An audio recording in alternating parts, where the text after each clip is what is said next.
Beberapa abad bangsa Indonesia dijajah oleh satu negara tertentu. Kemudian beberapa tahun juga dijajah oleh bangsa yang lain. Tapi bangsa Indonesia memiliki keinginan untuk lepas dari penjajahan.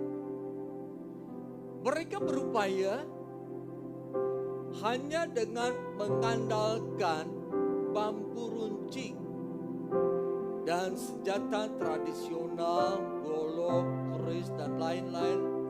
Serta ada senjata-senjata yang dari para penjajah yang berhasil mereka rebut.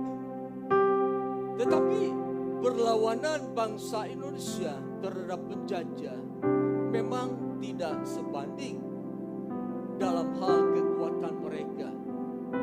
Tetapi ada hati yang kuat untuk mendapatkan kemerdekaan. Ada hati yang mau berkorban supaya bangsa ini menjadi bangsa yang lepas dari penjajahan.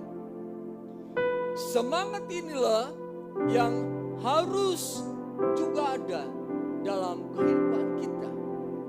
Tetapi semangat bukan untuk melawan penjajah, tetapi semangat untuk mengalahkan keakuan di dalam diri kita.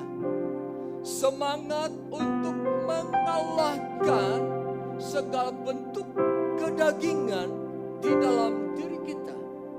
Sebab keakuan, kedagingan bisa memperhamba kita untuk terus berbuat dosa. Dengan demikian, kita harus menyadari bahwa seluruh keberadaan kita senantiasa dipanggil untuk memerdekakan diri dari segala bentuk keinginan kedagingan. Memerdekakan diri dari segala bentuk sikap ego di dalam diri kita. Dan memerdekakan diri dari segala bentuk kehidupan yang tidak sesuai dengan firman Tuhan. Mari kita berdoa untuk bangsa dan negara ini. Saya undang sedang cepat bangkit berdiri. Haleluya. Kami mengucap syukur dan terima kasih ya Tuhan. Untuk anugerah berkat-Mu pada hari ini 17 Agustus. Tepat yang ke-80 bangsa ini memproklamirkan, merayakan hari kemerdekaannya. Kami percaya semua ini adalah anugerah dan berkat yang Tuhan berikan bagi bangsa dan negara ini. Biarlah bangsa dan negara yang sudah mendapatkan kemerdekaan yang daripada Tuhan. Kami terus mengisi kemerdekaan ini dengan segala sesuatu yang sudah ditetapkan oleh bapak-bapak proklamator negara Indonesia ini. Biarlah seluruh pemerintahan dari pusat hingga daerah, elemen-elemen masyarakat, pejabat-pejabat publik, pejabat-pejabat pemerintahan, semua melakukan apa yang dinamakan dengan Pancasila. Menjunjung tinggi setiap butir-butir yang ada di dalam Pancasila tersebut.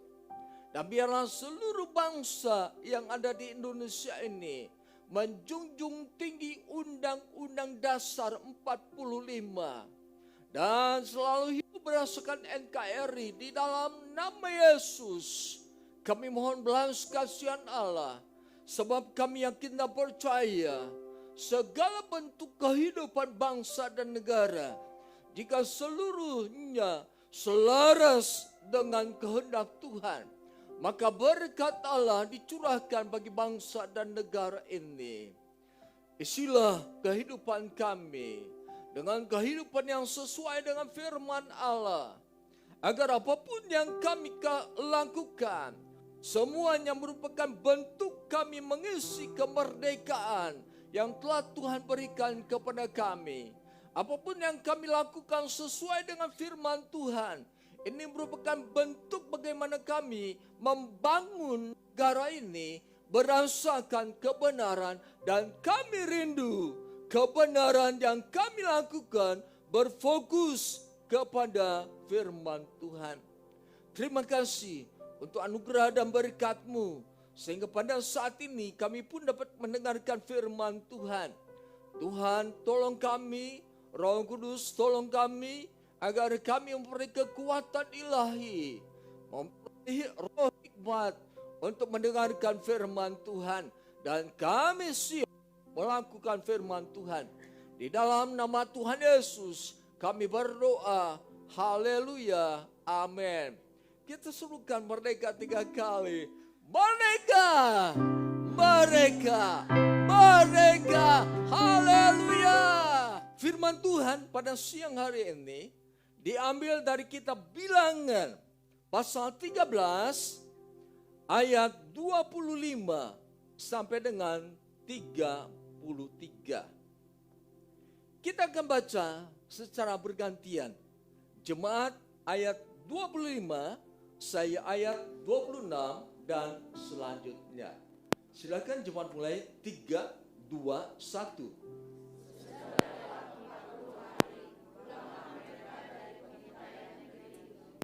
Mereka pergi menemui Musa, Harun dan segenap umat Israel di Kades, di padang gurun Paran. Mereka membawa kabar kepada keduanya dan kepada segenap umat serta memperlihatkan hasil negeri itu kepada mereka semua.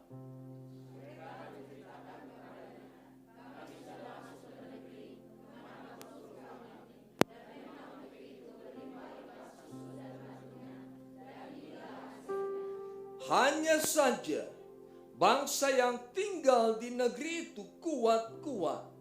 Kota-kotanya berkubu dan sangat besar. Juga keturunan Enak telah kami lihat di sana.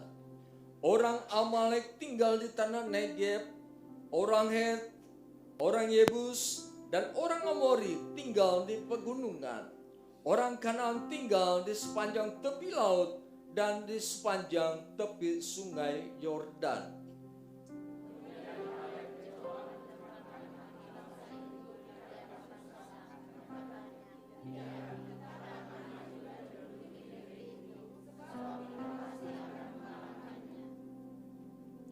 Tetapi orang-orang yang pergi ke sana bersama dia berkata, kita tidak dapat maju menyerang bangsa itu, karena mereka lebih kuat daripada kita.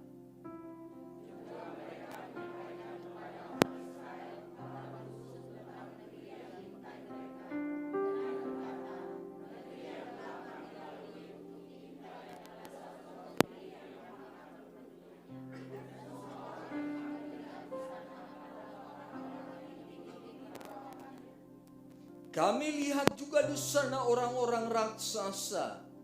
Bani Enak berasal dari orang-orang raksasa. Kami melihat diri kami seperti belalang. Demikian juga kami di mata mereka. Kita ulangi pada pokok bahasan dalam ayat 31, 321. Tetapi orang-orang yang pergi ke sana bersama dia berkata, kami tidak dapat maju menyerang bangsa itu, karena mereka lebih kuat daripada kita. Saudara yang kasih dalam nama Yesus Kristus, ayat 31 merupakan satu kesimpulan yang diucapkan oleh 10 pengintai yang telah diutus oleh Musa. Mereka katakan, kita tidak dapat maju menyerang bangsa itu. Apa yang menjadi dasar mereka berkata demikian? Mereka memiliki dasar yang kuat dalam perkataan mereka, karena mereka lebih kuat daripada kita. Mereka memperhatikan orang-orang yang ada di tanah Kanaan. Mereka katakan bangsa di sana lebih kuat daripada kita. Artinya mereka berpikiran Israel harus menjadi lebih kuat dari mereka, baru Israel bisa menyerang mereka. Baru Israel bisa mengalahkan mereka. Inilah juga yang terjadi dalam kehidupan kita. Kita harus menjadi kuat terlebih dahulu untuk menjadi pemenang atas setiap permasalahan dalam kehidupan ini. Kita harus membangun manusia jasmani ini supaya kita bisa mengalahkan setiap permasalahan dalam kehidupan kita. Tetapi perhatikan, perkataan kita tidak dapat maju menyerang bangsa itu. Merupakan satu keputusan yang diambil. 10 pengintai itu berkata dan berpikiran kita tidak dapat maju menyerang bangsa itu. Perkataan kita di sini mewakili 12 pengintai. Kalau kita berbicara tentang kata kita, berarti berbicara tentang keseluruhan. Nah, 10 pengintai ini berkata, kita tidak dapat maju menyerang bangsa itu. Padahal ada 2 orang yang siap maju. Ada 2 orang yang siap berperang. Nah, saudara yang kasih dalam nama Yesus Kristus, judul firman Tuhan pada saat ini ialah mengambil keputusan dengan benar. Ke-10 pengintai ini berkata, kita tidak dapat maju menyerang bangsa itu. Artinya, mereka mengambil satu keputusan yang tidak benar. Mengambil artinya memegang sesuatu lalu dibawa. Mengambil berarti mempergunakan. Mengambil berarti menjalankan. Apa yang mereka pikirkan, apa yang ada di dalam pikiran 10 pengintai ini, itulah yang mereka pegang. Itulah yang mereka gunakan. Itulah yang mereka jalankan dengan berkata, kita tidak dapat maju menyerang bangsa itu. Ini merupakan satu keputusan yang mereka katakan dari 12 orang. Padahal 10 orang yang berkata demikian. Ada satu pembohongan dalam apa yang mereka katakan. Pembohongan terhadap bangsa Israel. Pembohongan terhadap seluruh bangsa Israel. Bahwa 12 pengintai mengatakan kita tidak dapat maju menyerang bangsa tersebut. Mereka mengambil keputusan. Keputusan adalah segala putusan yang telah dipertimbangkan. Keputusan berarti ketetapan. Keputusan berarti langkah terakhir yang harus dijalankan. Keputusan juga berarti kesimpulan. Yang diputuskan oleh 10 pengintai ini adalah satu bentuk keputusan yang tidak benar. Mereka mengambil keputusan yang tidak benar. Mengapa mereka mengambil keputusan yang tidak benar ini? Karena mereka ingin menyelamatkan dirinya sendiri. 10 pengintai ini diliputi dengan ketakutan terhadap bangsa-bangsa di tanah Kanaan. Karena mereka takut maka mereka berupaya mempengaruhi bangsa Israel supaya juga menjadi takut seperti mereka. Mereka dikatakan mengambil keputusan yang tidak benar,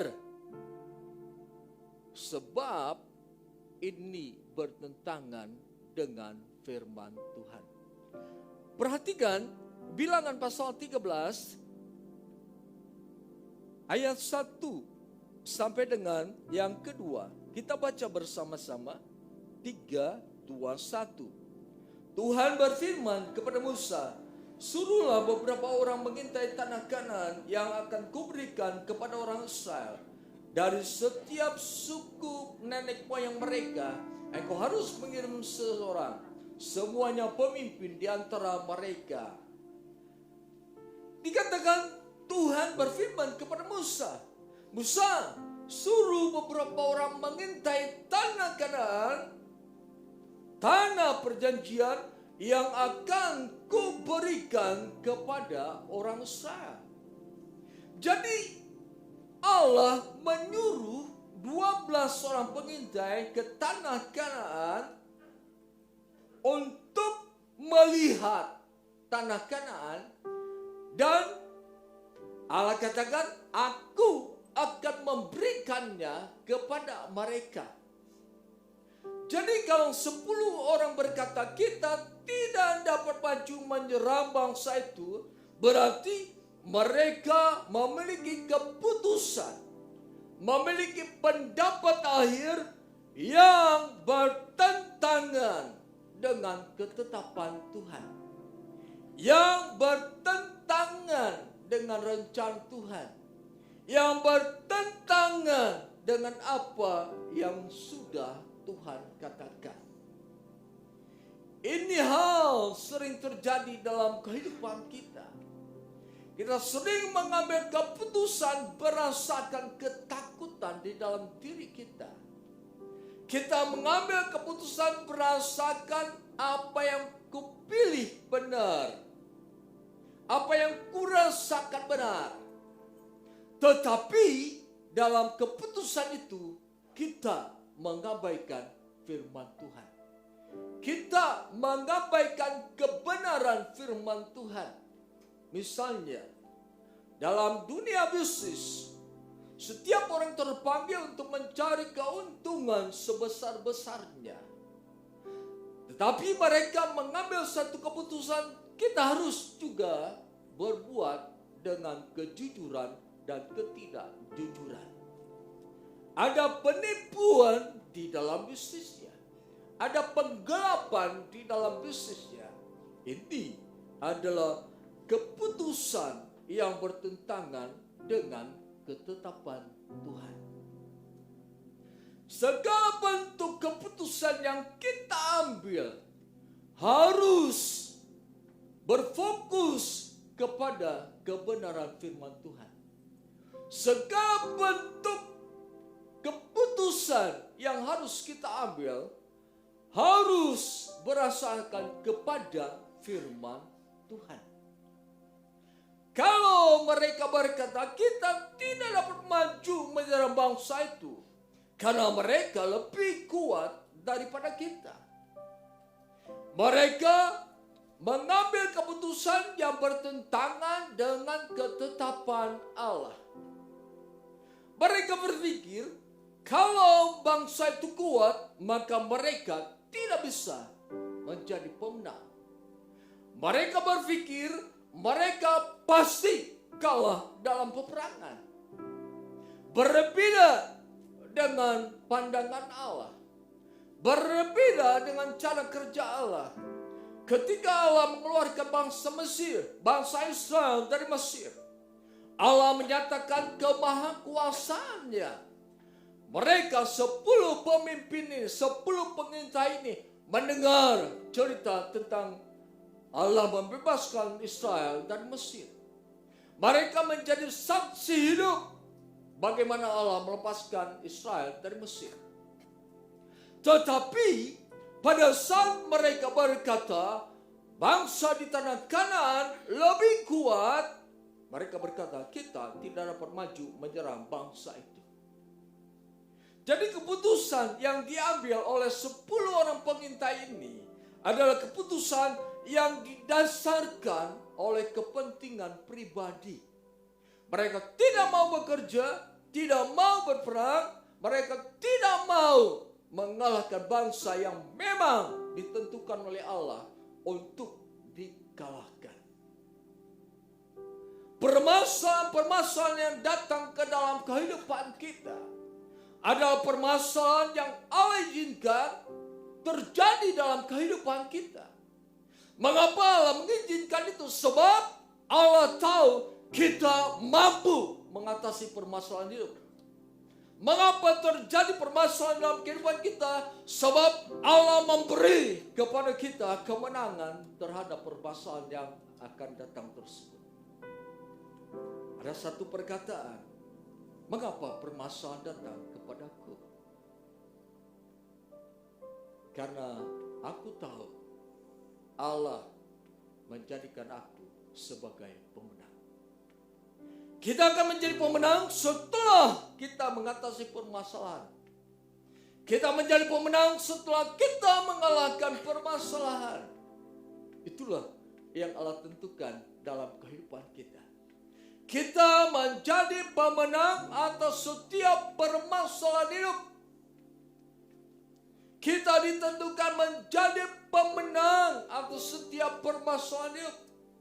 Karena Allah yang berperang ganti kita. Allah yang berperang menolong kita.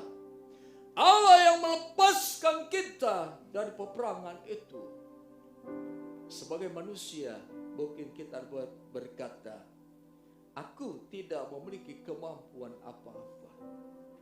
Aku tidak berdaya, tetapi sebagai manusia batinia, aku akan berkata, aku kuat karena Allah. Aku bisa karena Allah.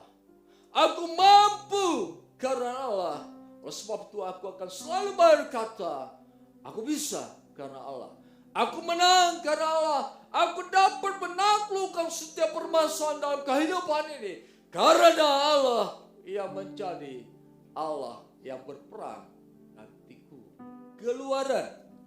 Keluaran pasal 3 ayat 17. Kita baca bersama-sama. 3, 2, 1. Jadi aku telah berfirman, aku akan menuntun kamu keluar dari negeri kesengsaraan di Mesir ke negeri orang Kanaan, orang Het, orang Amori, orang Feris, orang Hewi, dan orang Yebus, ke suatu negeri yang berlimpah-limpah susu dan madunya. Mengapa saya katakan bahwa di dalam bilangan tadi kita tidak dapat maju berperang melawan bangsa itu? Saya katakan keputusan mereka bertentangan dengan firman Tuhan. Keputusan mereka bertentangan dengan rencana Tuhan. Sebab sebelumnya Tuhan berfirman, aku akan menuntun kamu keluar dari negeri Mesir ke satu negara yang berlimpah susu dan madunya. Artinya Tuhan tidak melihat kuat atau lemahnya bangsa-bangsa yang ada di Kanaan. Tuhan tidak melihat mereka sebagai raksasa-raksasa. Tuhan tidak melihat kehebatan mereka dalam berperang. Yang Tuhan perhatikan, aku akan memberikan tanah perjanjian itu kepada bangsa Israel. Nah, saudara yang kasih dalam nama Yesus Kristus, pada saat mereka berkata, kita tidak dapat maju menyerang bangsa itu karena mereka lebih kuat daripada kita. Apa yang mereka katakan didengar oleh Allah. Apa yang mereka katakan diperhatikan oleh Allah. Dan Allah merespon akan setiap perkataan mereka. Bilangan pasal 14 ayat 11. Demikian dikatakan firman Tuhan. Tuhan berfirman kepada Musa, berapa lama lagi bangsa ini menista aku? Dan berapa lama lagi mereka tidak mau percaya kepadaku? Sekalipun sudah ada segala mujizat yang kulakukan di tengah-tengah mereka. Pada saat mereka berkata tidak dapat maju menyerang bangsa itu. Selain bangsa itu lebih kuat dari mereka. Bangsa itulah bangsa penyembah berhala. Bangsa itu ada penyembah-penyembah ilah. Bangsa itu memiliki kekuatan-kekuatan gaib. Sehingga mereka berkata kita tidak dapat maju menyerang bangsa itu. Mereka berpikir bahwa kekuatan gaib, kekuatan para dukun, kekuatan-kekuatan roh-roh orang mati bisa mengalahkan bangsa Israel. Allah mencela mereka. Mereka tidak percaya kepadaku. Di Mesir aku menulahi bangsa Mesir tersebut dengan tulah-tulah yang berkonfrontasi dengan dewa-dewa mereka.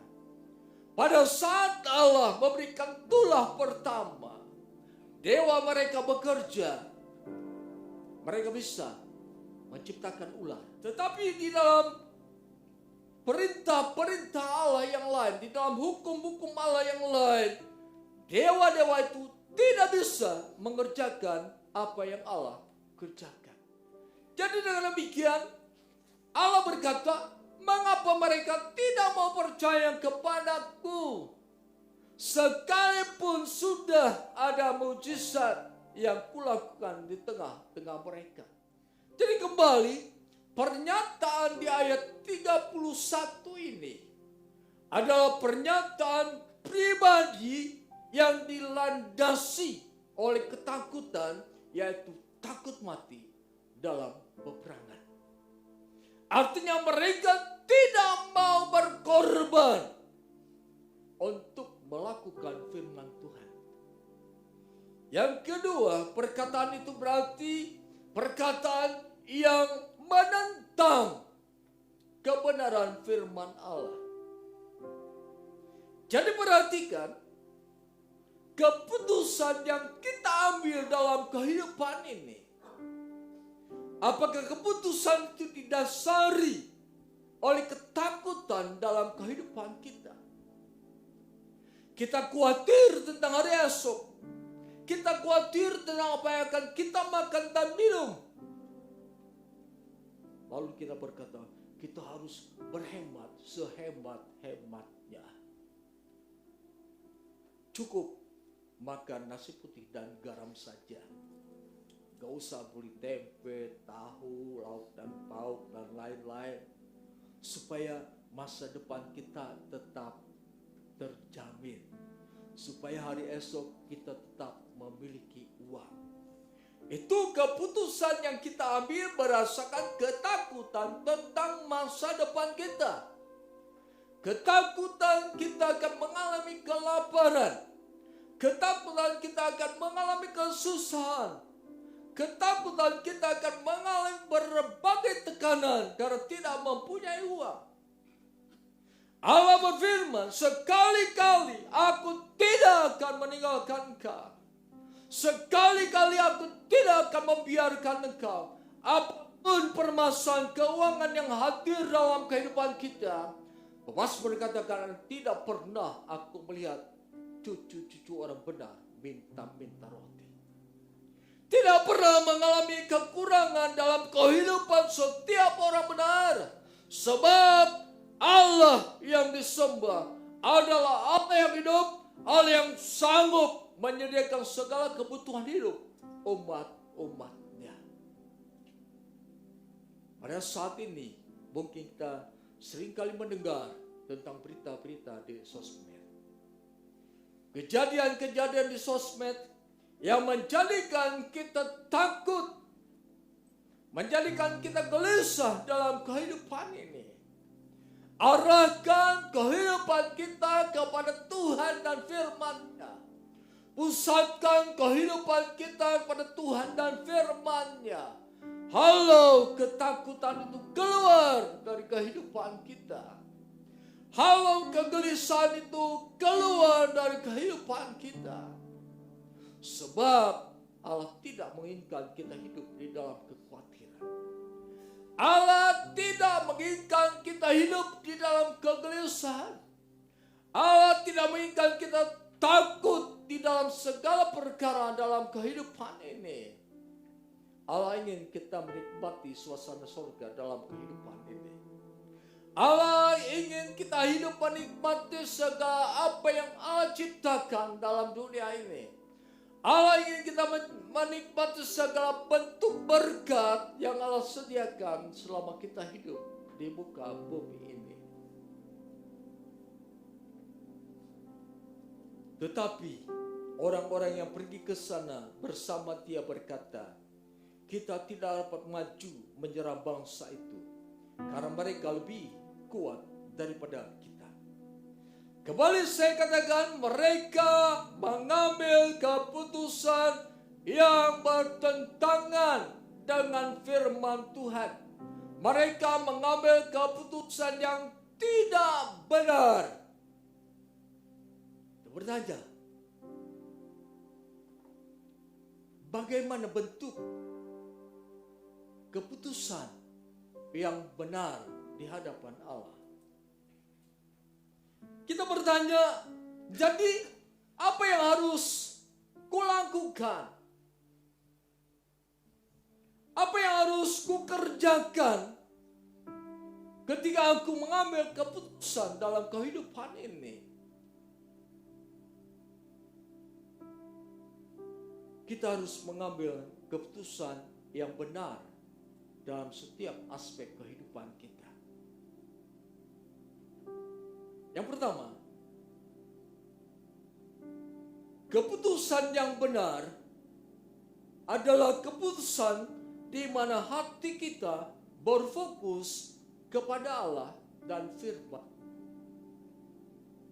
Mengapa kita katakan keputusan yang benar adalah keputusan di mana hati berfokus kepada Allah dan firman-Nya?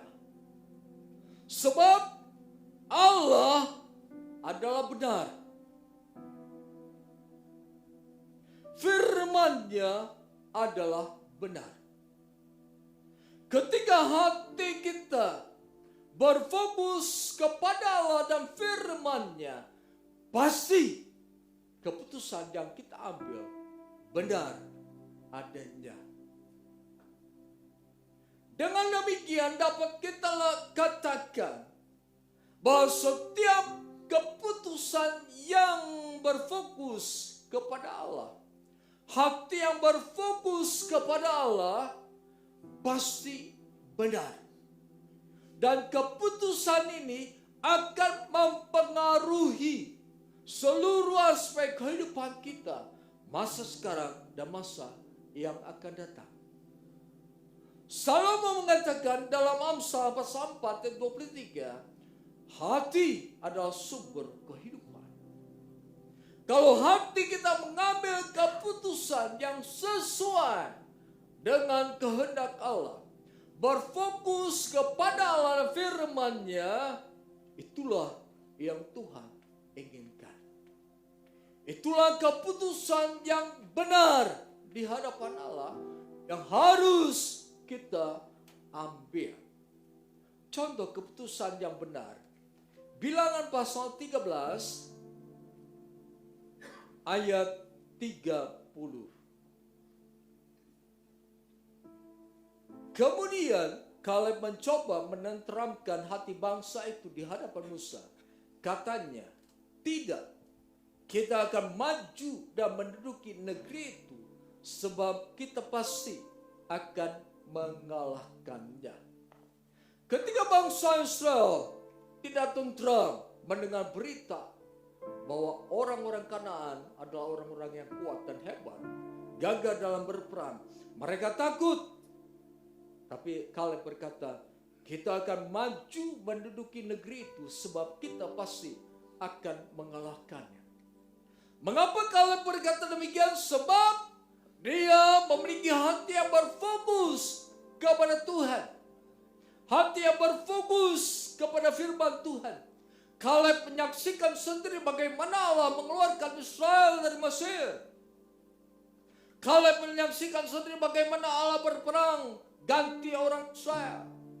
Kaleb sendiri menyaksikan bagaimana Israel berperang dengan Midian, dengan negara-negara yang lain, dan mereka memperoleh kemenangan. Kaleb berfokus kepada Allah dan firman-Nya. Makanya dia berkata, sebab kita pasti akan mengalahkan mereka.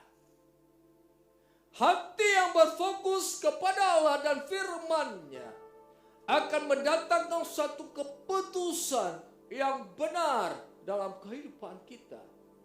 Keputusan yang benar inilah yang akan memerdekakan kita dari segala permasalahan kehidupan. Sebab Yesus berkata dalam Yohanes pasal 8, jika kamu tahu tentang kebenaran, maka kebenaran itu akan memerdekakan kamu. Ketika kita mengambil keputusan yang benar, maka keputusan itu akan memerdekakan kamu.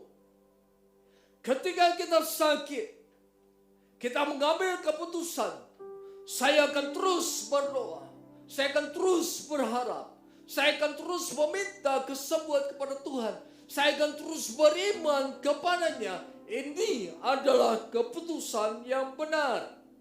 Keputusan yang benar itu akan menghasilkan doa.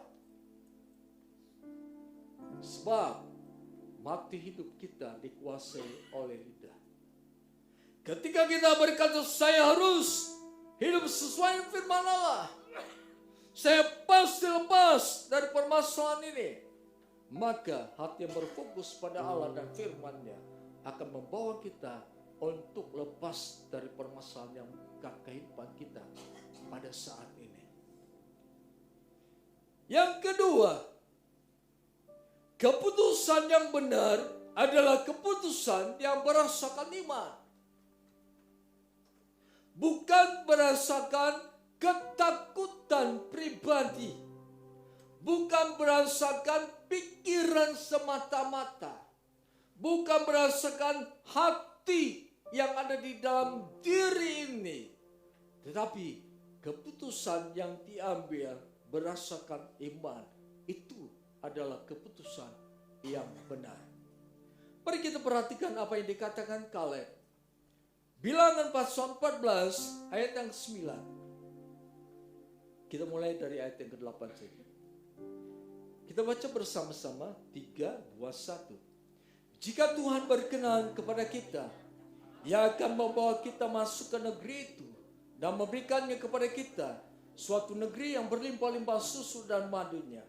Hanya saja jangan memberontak kepada Tuhan dan janganlah takut kepada bangsa negeri itu, sebab mereka akan kita telan habis. Yang sudah melindungi mereka sudah meninggalkan mereka, sedangkan Tuhan menyertai kita. Janganlah takut kepada mereka. Ini adalah keputusan yang berdasarkan iman. Yang Kaleb katakan, kita akan mengalahkan mereka, sebab Tuhan menyertai kita. Kaleb mengatakan, jangan takut kepada mereka, sebab Allah menyertai kita. Ini adalah keputusan yang didasarkan oleh iman. Mengapa Kaleb bisa berkata dalam ayat ke-30, Kaleb bisa berkata dalam pasal 14 ayat yang ke-9, ayat yang ke-8. Sebab Kaleb memiliki hubungan dekat dengan Tuhan. Kaleb selalu berkomunikasi dengan Tuhan. Kaleb hidupnya melekat kepada Tuhan. Orang yang selalu berkomunikasi dengan Tuhan, orang yang dekat dengan Tuhan, orang yang melekat dengan Tuhan, imannya akan terus bertumbuh. Imannya akan terus mengalami pertumbuhan yang hebat. Segala sesuatu yang terjadi, dia akan melihatnya berdasarkan iman yang dia miliki.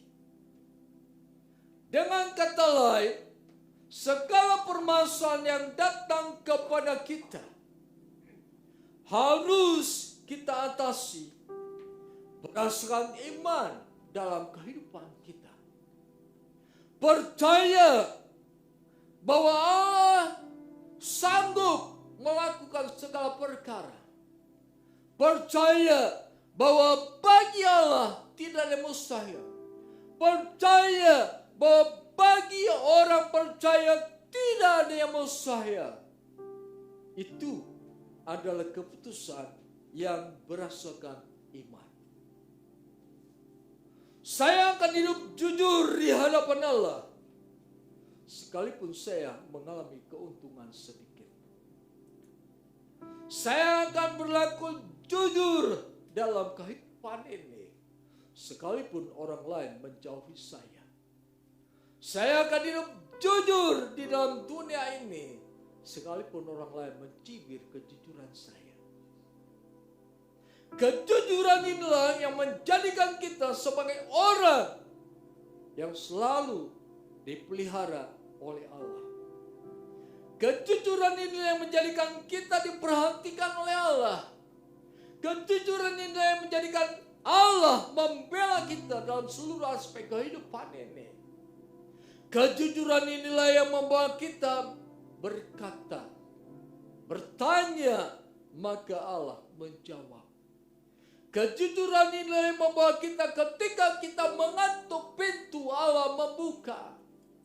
Kejujuran inilah yang akan membawa kita ketika kita mencari, maka kita akan mendapat. Kaleb berkata dengan iman. Dia jujur di hadapan Allah. Dia jujur di hadapan sesama bangsa Israel. Allah menyertai kita.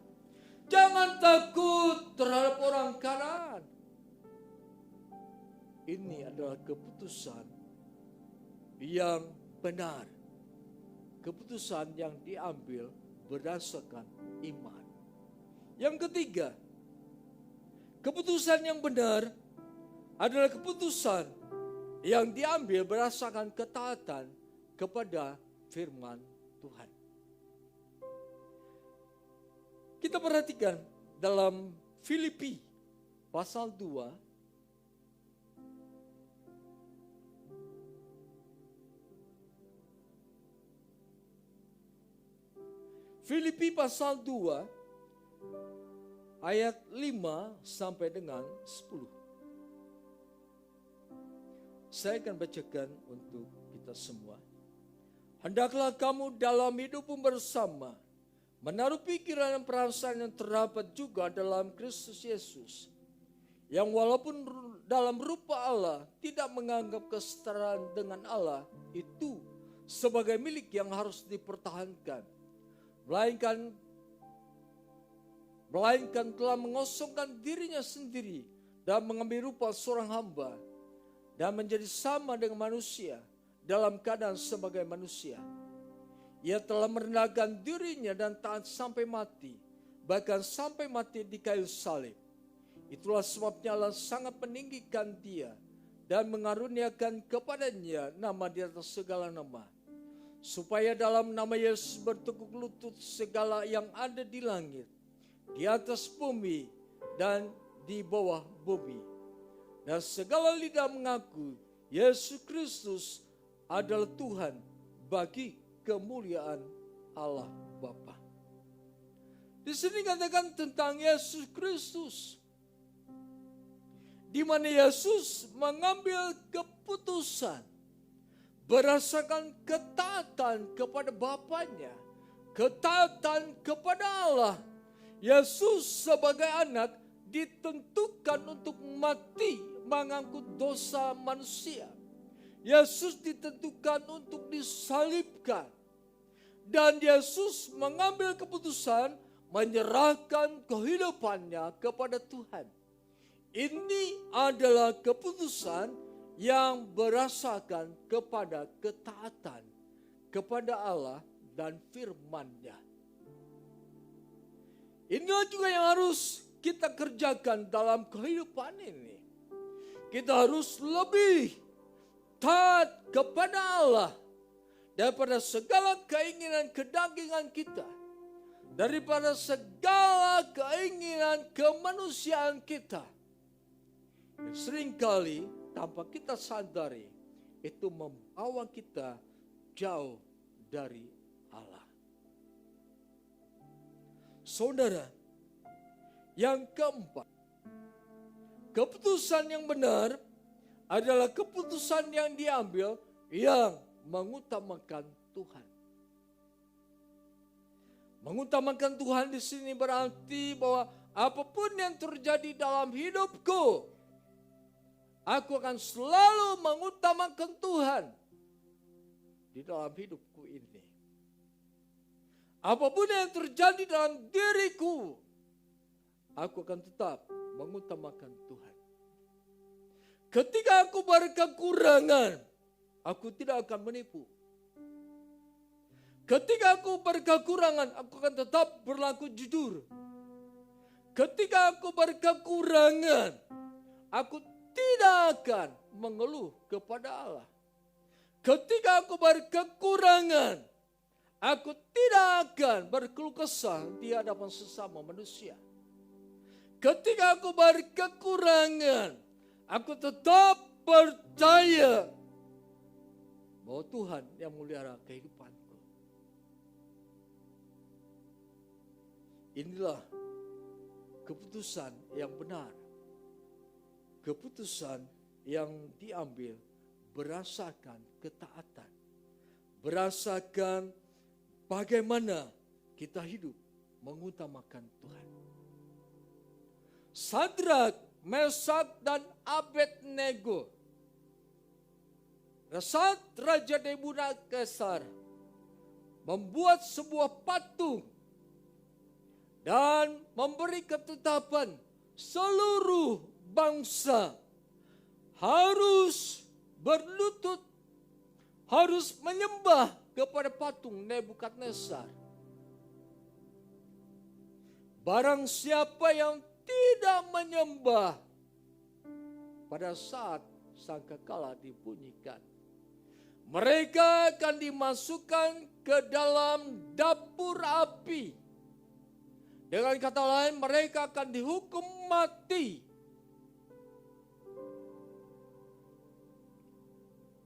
Pada saat sangkakala bunyi, seluruh pejabat, seluruh bangsa yang ada di sekitar Nebukadnezar, mereka bersujud di hadapan patung.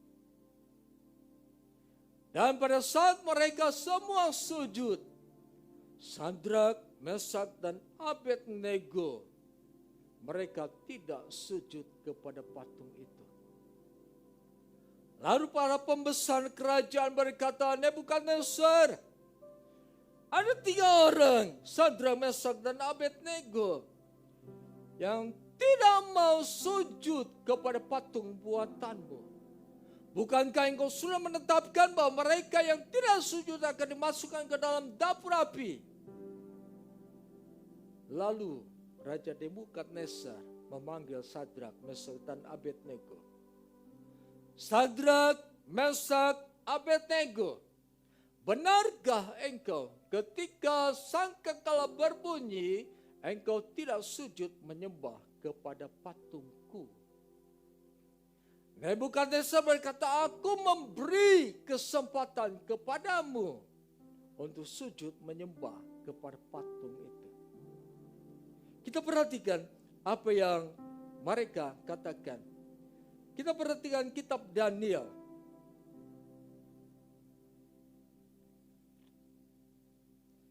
Kitab Daniel pasal 3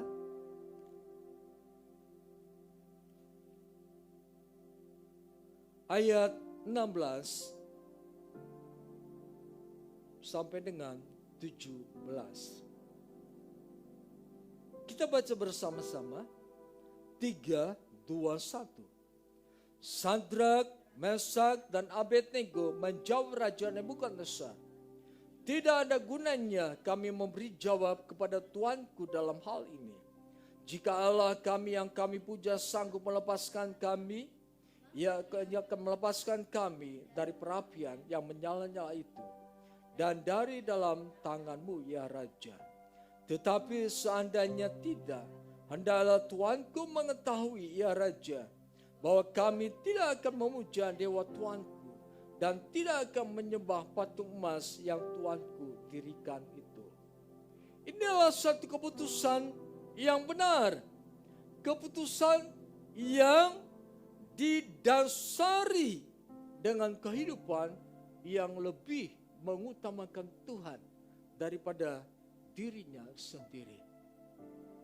Sadrak, Mesak, Abednego berkata, sekalipun Allah tidak melepaskan kami dari tanganmu, sekalipun kami harus mati di dalam dapur api, kami tidak akan menyembah, kami tidak akan memuja dewa Tuanku.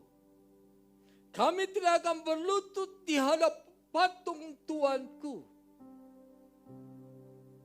Sadrak, Mesak, dan Abednego mengambil keputusan berdasarkan kehidupan yang mengutamakan Tuhan. Artinya mereka mau menanggung resiko asal tetap hidup mengutamakan Tuhan. Mereka mau dibakar, dimasukkan ke dalam dapur api, asal tetap mereka mengutamakan Tuhan. Jadi Sadrak, Mesak, dan Abednego mengambil satu keputusan yang benar. Dia mengutamakan Tuhan dari kepentingan pribadinya. Dia mengutamakan Tuhan daripada menyelamatkan nyawanya. Dia mengutamakan Tuhan daripada dicopot jabatan yang sudah diberikan kepada Sadrak, Mesak, dan Abednego. Ini adalah keputusan yang mengutamakan Tuhan. Daniel, di dalam kitab Daniel pasal yang ke-6, di sana seorang raja yang bernama Darius memberikan satu perintah. Perintah yang timbul karena persekongkolan orang-orang yang membenci Daniel.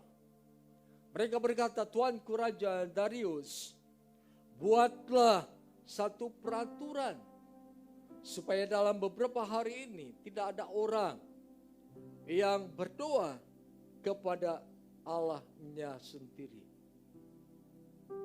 Kalau ada yang melanggar peraturan, biarlah mereka dimasukkan ke dalam gua singa. Daniel yang ada dalam pemerintahan kerajaan itu mendengar ketetapan raja, mendengar para pembesar mengatakan hal tersebut. Tetapi apa yang Daniel lakukan? Daniel pasal 6 ayat 11. Silakan jemaat baca dengan suara yang keras. 3, 2, 1.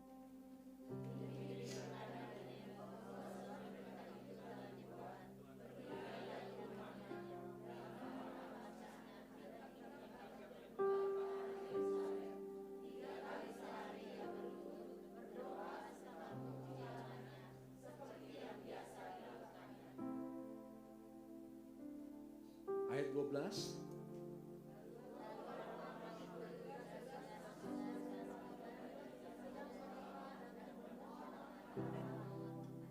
Nah, saudara, setelah Daniel mendengar surat perintah dari Darius dan pembesar-pembesar kerajaan, dikatakan Daniel pulang ke rumahnya Dan dia berdoa, dikatakan 3 kali sehari ia berlutut berdoa serta memuji Allahnya seperti yang biasa dilakukannya.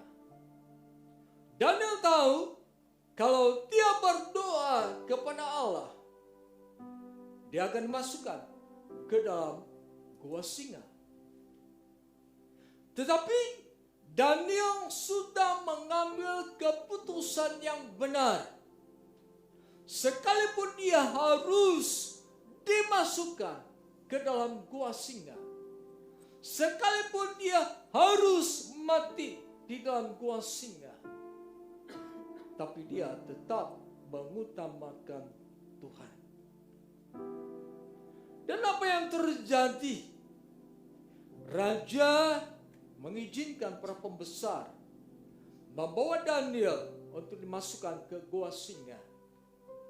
Dan Daniel dimasukkan ke dalam gua singa karena dia mengutamakan Tuhan. Tetapi di dalam gua singa ada pertolongan Tuhan. Dan tidak mengalami kematian sebab singa tidak menjamah Daniel. Jadi di dalam keputusan yang benar ada perlindungan Tuhan bagi orang yang melakukannya. Di dalam keputusan yang benar ada pemeliharaan Tuhan dalam kehidupan orang yang melakukannya. Dalam keputusan yang benar ada mujizat yang akan Allah kerjakan. Dalam keputusan yang benar ada realita Allah yang terjadi di dalam diri orang tersebut. Saudara, pada saat ini kita kembali bertanya kepada diri kita sendiri. Masalah apa yang sedang kita hadapi saat ini? Masalah keluarga kah? Masalah mata pencaharian kah? Masalah kesehatan tubuh jasmani? Masalah tentang apa yang akan kita makan dan minum? Masalah keuangan, masalah apapun yang sedang kita hadapi, ambillah keputusan yang berfokus kepada Allah dan firman-Nya. Ambillah keputusan yang berdasarkan iman. Ambillah keputusan berdasarkan ketaatan kita kepada Tuhan. Ambillah keputusan yang selalu mengutamakan Tuhan.